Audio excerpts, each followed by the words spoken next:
పెద్దపల్లి జిల్లా Ramagundam NTPC టౌన్షిప్లో road భద్రతపై arrive alive పేరిట వినూత్న కార్యక్రమం జరిగింది. రామగుండం పోలీస్ కమిషనరేట్ ఆధ్వర్యంలో జరిగిన ఈ సదస్సులో విద్యార్థులు, యువకులు, ఉద్యోగులకు ట్రాఫిక్ నిబంధనల పట్ల అవగాహన కల్పించారు. కళారూపాల ద్వారా ప్రమాదాల తీవ్రతను వివరించారు. ఈ కార్యక్రమంలో పాల్గొని సిపి అంబర్ కిషోర్ జా ప్రతి ఒక్కరితో ట్రాఫిక్ నియమాలను పాటిస్తామని ప్రతిజ్ఞ చేయించారు. మనం చేసే చిన్న నిర్లక్ష్యం ప్రాణాలను బలి తీసుకుంటుందని, రోడ్డుపైకి వచ్చే ప్రతి ఒక్కరూ బాధ్యతాయుతంగా ఉండాలని ఆయన సూచించారు. మా చుట్టుపక్కన ఉన్న మనిషికి సేఫ్టీ కోసం మంచిది.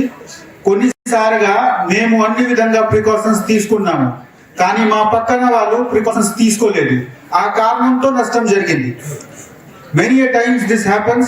You have taken all the precautions, but someone else has not taken, and that resulted into your loss.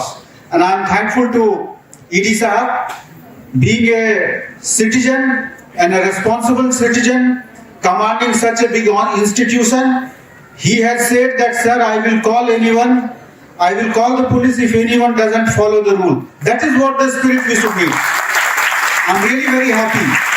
ఈ విధంగా ఫీలింగ్ అందరు సిటిజన్స్ కి ఉంటే, నేను తప్పు చేయము, మీకు తప్పు చేయడానికి అలా కూడా చేయము, ఈ రెండు వైపు మనం గట్టిగా ఉంటే I'm sure the loss per minute will come down almost